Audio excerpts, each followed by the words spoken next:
정말 이 안 좋은 시장에서도 좀 관심을 가지는 업종들이 몇 개가 있는데 그 중에 하나가 단연 지금 얘기할 이 원전에 대한 거일 네, 것 같거든요. 맞습니다. 원전 테마가 사실 요즘 굉장히 시장에서 화두예요. 그 롤러코스터 주식을 좋아하시는 분들이 원전 테마 관련된 소형주들을 매매를 굉장히 많이 하시더라고요. 네. 원전 테마 ETF를 만들어야겠다라고 생각을 하실 때는 정말 잠깐의 단기 테마성이 아니라 그렇죠. 뭔가 이제 긴 거를 보고 상품을 만드셨을 텐데 그때 만든 이유가 있으셨을 것 같아요. 작년처럼 올라가는 시장에서는 어떤 테마를 고르느냐에 따라 이제 상승폭이 조금 다를 뿐이지 어떤 테마를 사셔도 사실은 수익률이 좋아요. 이제 문제는 하락장인 거예요. 문제는 하락장인데 하락장에서는 테마 투자를 하면 안 되냐라는 질문들을 사실 많이 하시거든요. 근데 저희가 생각했을 땐 그런 거예요. 아, 그러면요. 하락장에서는 좀 장기적으로 성장 가능한 산업에 투자하는 테마로 하세요 라고 말씀을 드리는데 이제 뭐 대표적인 예가 이제 전기차 산업이 될 거예요. 사실은 네. 뭐 전기차 같은 경우에 너무나 잘 아시지만 기존의 동력 기관이 굉장히 빠른 속도로 이제 전환이 되고 있잖아요. 그래서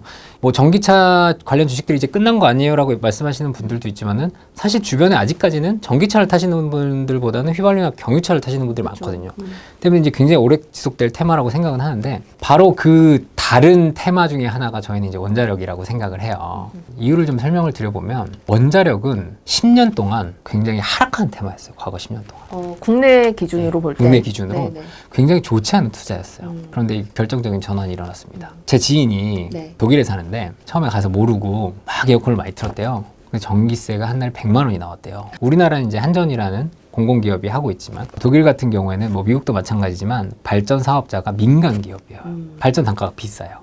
러시아발 우크라이나 전쟁이 좀 발생을 그쵸. 했잖아요. 그러다 보니까 이제 에너지 가격도 올라가는데 또 하나의 문제가 생긴 거죠. 하필 이 타이밍에 글로벌 각국, 특히 선진국들이 친환경 발전에 대한 관심들이 고조가 된 거죠. 그렇죠. 그래서 요 사실은 코로나 팬데믹 네. 직후에 돈 풀리면서 그 그렇죠. 돈 어디다 쓸 거냐. 다 친환경에 네. 쓰자. 친환경 쪽으로 대부분 자금 집행이 이루어졌거든요. 인프라 쪽이나. 문제는 뭐냐면 이 친환경 발전들 같은 경우에는 환경을 덜 훼손하지만 비용이 많이 들어요. 아직까지 인프라를 다 깔아야 되기 때문에. 그러다 보니까 발전 단가가 계속 올라가는 거예요. 그래서 그게 이제 소비자한테 전가가 되면서 전기료가 굉장히 많이 올라간 거죠. 근데 앞으로 이게 더 심화될 수도 있을 것 같거든요. 에너지 가격이 더 오르면. 그렇죠. 근데 이제 그런 관점에서 갑자기 대안으로 제시되었던 게 원자력 발전이에요. 사실 원자력은 몇 년 전까지만 하더라도 친환경 발전에는 들어가진 않았어요. 그래서 사실은 이전 정권에서 탈원전 정책을 제시한 이유도 그게 글로벌 추세였어요, 사실은. 그래서 원전이 위험하기 때문에 글로벌 추세였는데 갑자기 그게 전환이 된 거죠. 왜냐? 발전 단가가 싸거든요. 그리고 또 한 가지. 친환경 하면 항상 파리 기후 협약이라는 단어가 따라오잖아요. 굉장히 식상하실 거예요, 그 단어. 근데 파리 기후 협약을 딱 한 단어로 표현하자면 뭐냐면 저탄소예요, 저탄소. 탄소 배출을 줄이자는 거거든요. 기준에 따라 좀 다르긴 하지만 원자력이 일단 발전 자체로서는 탄소 배출량이 굉장히 적은 산업 발전이에요. 그렇죠. 예, 네. 그러다 보니까 작년 1분기 정도였던 것 같아요. 이 원자력이라는 것들이 갑자기 부각이 되면서 우리나라에서도 탈원전 정책이 약간 약화되는 모습이었고요. 그때 때마침 이제 두산중공업, 지금 이제 두산 에너빌리티로 바뀌었는데 두산중공업의 가격이 상승 랠리를 펼치고 있더라고요. 그래서 저희가 그때부터 이제 원자력에 관심을 갖기 시작했죠. 그래서 그러던 와중에 정권이 바뀌었잖아요. 현 정부의 기조 중에 굉장히 중요한 한 가지 축이 다시 원전 산업을 부활시키자는 그렇죠. 부분이지 않습니까? 탈원전. 그렇죠. 탈원전. 탈원전. 네, 탈원전인데 다시 원자력 관련 산업에 투자도 하고 국내에 원전도 다시 짓고 이런 부분들이 이제 얘기가 되고 있어요. 그래서 이제 그런 관점에서 글로벌 정세 그리고 에너지 가격 그리고 이제 우리나라 정부의 이런 정책 기조까지 반영을 해서 이번에 원자력 관련 상품을 출시하게 되었습니다. 석탄과 석유를 쓰지 않고 그러면 탄소를 없앨 수 있는 방법이 뭐냐. 그럼 원전을 쓸 수밖에 없고 그걸 좀 안전하게 써보자. 약간 이런 흐름으로 많이 바뀌고 있다라는 생각은 들어요. 네. 마음속에 찝찝함을 남아있는 건 하나 이건 거죠. 우리는 일본, 옆 동네 일본을 그렇죠. 봤기 때문에 네. 이게 안전 문제가 계속 불거질 수밖에 없다면 언제까지 확대될 수 네. 있을까? 뭐 이런 고민들. 네. 그래서 사실 이제 원전하면 좀 위험하다라는 인식이 많이 있으세요. 왜냐면 일단 뭐 1980년대에 일어났던 체르노빌 원전 사고, 불과 10년 전에 일어났던 일본의 후쿠시마 그렇죠. 원전 사고 때문에 아직도 이제 후쿠시마산 수산물을 이렇게 싫어하시는 분들도 많으신데 사실 이제 체르노빌 원전 사고는 기술의 문제였어요. 기술의 문제 때문에 발생한 사고였고 굉장히 많은 사상자를 냈던 게 사실이고 후쿠시마 원전 사고는 기술의 문제라기보다는 이제 자연재해의 문제였죠. 지진이 발생함으로써 후속적으로 발생했던 이제 대형 사고인데 이제 요즘엔 추세가 많이 바뀌어서 대형 원전을 짓는 대신에 그거보다 작은 사고가 나더라도 조금 덜 위험한 원전을 좀 지어보자라는 게 최근의 추세예요. 그래서 그게 뭐 기술적으로는 SMR이라고 해서 이제 4세대 원전이라고 하는데 원래 그 기존 원전들이 하나 짓는데 뭐 5조 원 넘게 돈이 든다고 하더라고요. 공사 기간도 굉장히 길고요. 근데 4세대 원전 같은 경우에는 비용도 한 1조 원 정도로 상대적으로 좀 저렴하고 기간도 좀 짧고 그렇기 때문에 뭐 미국도 그렇고 글로벌리 4세대 원전에 대한 관심도 굉장히 부각이 되고 있어요.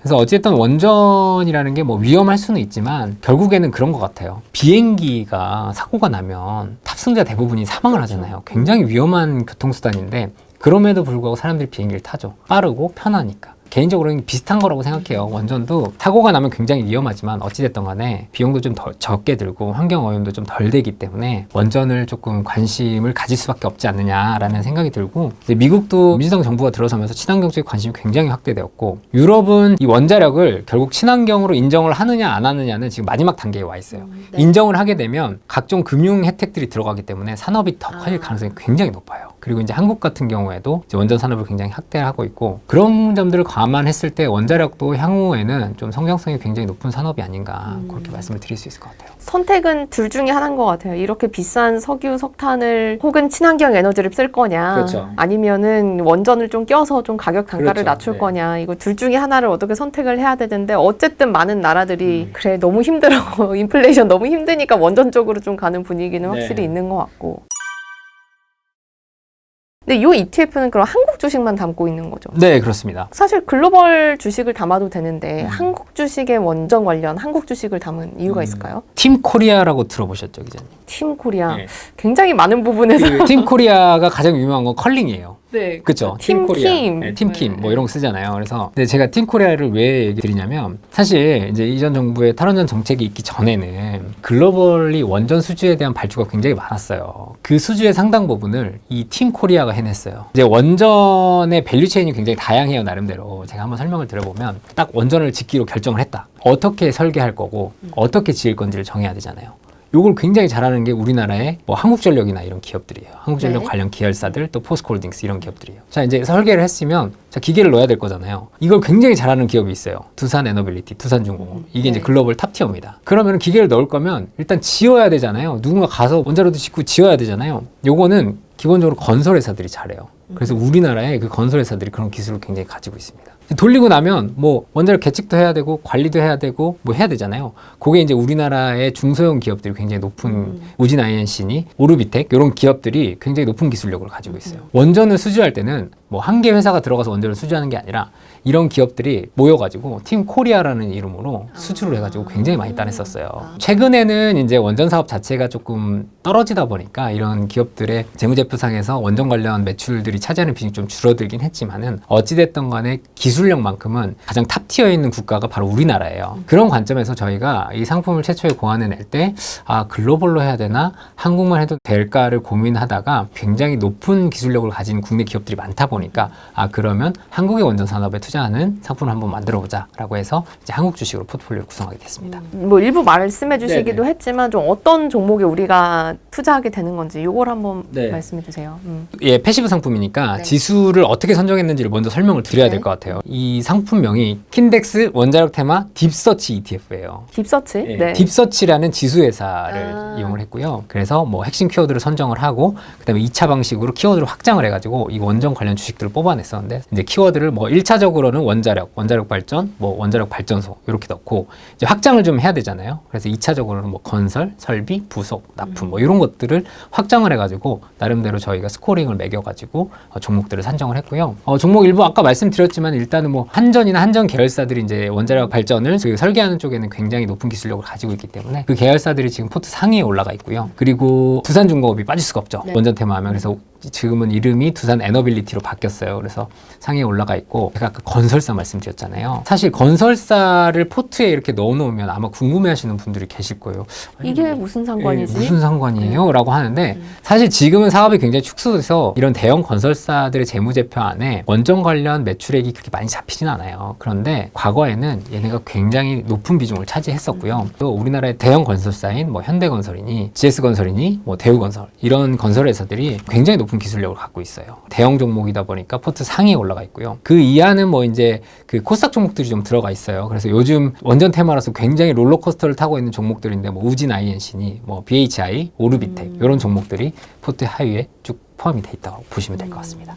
그럼 중소형주 비중이 조금 높은 상품이라고 보면 될까요? 사실 저희가 이제 대형주와 중소형주의 시총 차이가 워낙 커요. 중소형주들 같은 경우에는 대부분 시총이 2천억에서 3천억 사이에 있는 정말 중소형 코스닥 종목들이고요. 대부분은 이 대형 종목들의 비중이 높아요. 대형 종목의 캡은 일단 10%로 씌워놨고요. 그렇기 네. 때문에 현재 포트만 놓고 보면 대형주와 소형주의 비중이 7대 3 정도 된다고 생각하시면 네. 될 것 같고 코스피와 코스닥의 비중도 그 정도 된다라고 보시면 될 것 같고 얘 같은 경우에도 리밸런싱 1년에 4번씩 하기 때문에 네. 이 비중은 조금씩 계속해서 바뀐다라고 생각하시면 될 것 같습니다. 그 원전 관련한 정책이 네. 뒤바뀌는 걸 보면서 이걸 어떻게 투자에다가 좀 적용할 수 없을까 이런 고민하시는 분들 많으실 것 같은데 그런 분들이 딱 살펴보기 좋은 상품이라는 생각이 드네요.